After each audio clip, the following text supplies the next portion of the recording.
Assalamualaikum warahmatullahi wabarakatuh.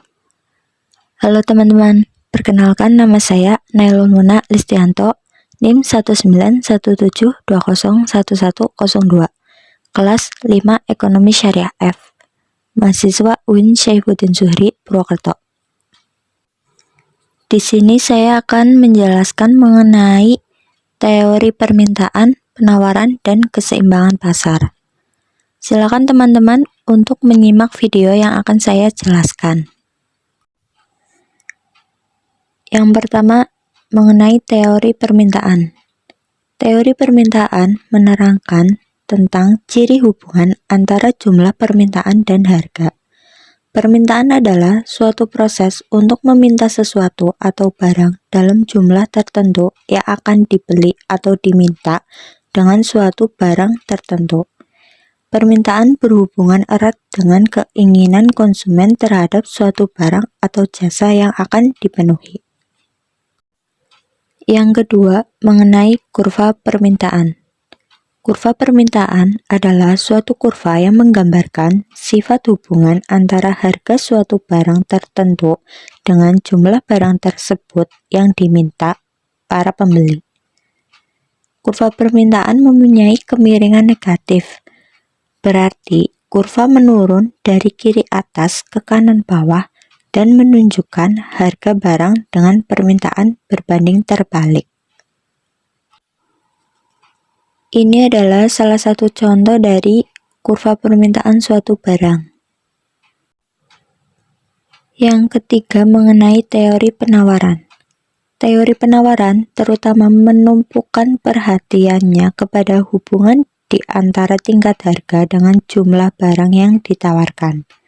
Penawaran adalah banyaknya barang atau jasa yang tersedia dan dapat ditawarkan oleh produsen kepada konsumen pada setiap tingkat harga selama periode waktu tertentu. Yang keempat, mengenai kurva penawaran. Kurva penawaran adalah suatu kurva yang menunjukkan hubungan di antara harga sesuatu barang tertentu dengan jumlah barang yang ditawarkan. Kurva penawaran mempunyai kemiringan positif, berarti kurva naik dari pojok kiri bawah ke kanan atas dan menunjukkan pembanding harga dengan jumlah kuantitas produk yang ditawarkan. Ini adalah salah satu contoh dari kurva penawaran suatu barang. Yang kelima, mengenai pergerakan kurva permintaan. Perubahan sepanjang kurva permintaan berlaku apabila harga barang yang diminta menjadi makin tinggi atau makin menurun, atau perubahan pergerakan kurva permintaan terjadi dikarenakan oleh faktor harga. Ini adalah salah satu contoh dari pergerakan kurva permintaan. Yang keenam, mengenai pergerakan kurva penawaran. Perubahan sepanjang kurva penawaran berlaku apabila harga barang yang diminta menjadi makin tinggi atau makin menurun, atau perubahan pergerakan kurva penawaran terjadi dikarenakan oleh faktor harga. Ini adalah salah satu contoh pergerakan dari kurva penawaran.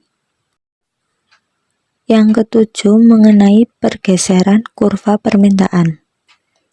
Pergeseran kurva permintaan ke kanan atau ke kiri terjadi apabila terdapat perubahan yang ditimbulkan oleh faktor bukan harga, seperti harga barang lain, pendapatan para pembeli, dan faktor lainnya. Ini adalah salah satu contoh dari pergeseran kurva permintaan. Yang kedelapan, mengenai pergeseran kurva penawaran. Pergeseran kurva penawaran ke kanan atau ke kiri terjadi apabila terdapat perubahan yang ditimbulkan oleh faktor bukan harga, seperti harga barang lain, biaya produksi, dan faktor lainnya. Ini adalah salah satu contoh dari pergeseran kurva penawaran. Yang kesembilan, mengenai determinan permintaan. Banyak sekali mengenai faktor permintaan. Tetapi di sini saya akan menjelaskan 3 determinan permintaan, yaitu yang pertama, harga barang itu sendiri. Berlaku hukum permintaan, yaitu apabila harga suatu barang dan jasa naik atau turun, ceteris paribus, maka permintaan terhadap barang jasa tersebut akan naik atau turun. Ini artinya variabel harga dan jumlah permintaan mempunyai hubungan negatif. Yang kedua, cita rasa masyarakat mempengaruhi terhadap permintaan barang, seperti selera atau kebiasaan mengkonsumsi beras, jagung, dan sebagainya. Hubungannya adalah positif antara selera dengan permintaan barang. Yang ketiga, jumlah penduduk. Semakin banyak jumlah penduduk, maka akan semakin banyak jumlah permintaan terhadap permintaan. Hubungannya positif. Yang ke-10 mengenai determinan penawaran. Sama halnya dengan permintaan. Di sini banyak faktor yang mempengaruhi penawaran. Tapi saya akan menjelaskan 3 determinan penawaran. Yang pertama, harga barang itu sendiri. Berlaku hukum penawaran, yaitu apabila harga suatu barang naik atau turun, maka penawaran terhadap barang tersebut akan naik atau turun. Ceteris paribus. Ini artinya variabel harga mempunyai hubungan positif terhadap jumlah penawaran. Yang kedua, biaya produksi. Jika biaya untuk memperoleh faktor produksi dalam perusahaan naik melebihi hasil penjualannya, maka mereka akan rugi.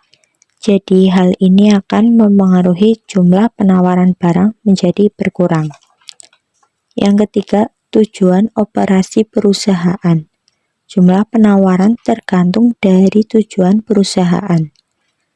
Jika perusahaan ingin memaksimalkan keuntungan, maka mereka akan memproduksi secara maksimal. Yang ke-11 mengenai keseimbangan pasar atau equilibrium pasar. Pasar dikatakan berada dalam keseimbangan atau equilibrium apabila jumlah barang yang diminta di pasar tersebut sama dengan jumlah barang yang ditawarkan. Keseimbangan pasar atau equilibrium akan tercapai jika jumlah produk yang diminta sama dengan jumlah produk yang ditawarkan atau harga produk yang ditawarkan sama dengan harga produk yang diminta pembeli. Dengan demikian, harga suatu barang dan jumlah barang yang diperjualbelikan dapat ditentukan dengan melihat keadaan keseimbangan dalam suatu pasar. Pada harga di atas harga keseimbangan, maka jumlah yang ditawarkan lebih besar atau excess supply, sehingga akan terjadi penurunan harga. Sebaliknya, pada harga di bawah harga keseimbangan, maka jumlah yang diminta lebih besar atau excess demand, sehingga akan terjadi kenaikan harga. Sekian materi yang dapat saya jelaskan. Semoga teman-teman semua dapat memahaminya dengan jelas. Apabila terdapat kekurangan atau kesalahan kata, saya memohon maaf yang sebesar-besarnya. Wabillahi taufik wal hidayah. Assalamualaikum warahmatullahi wabarakatuh.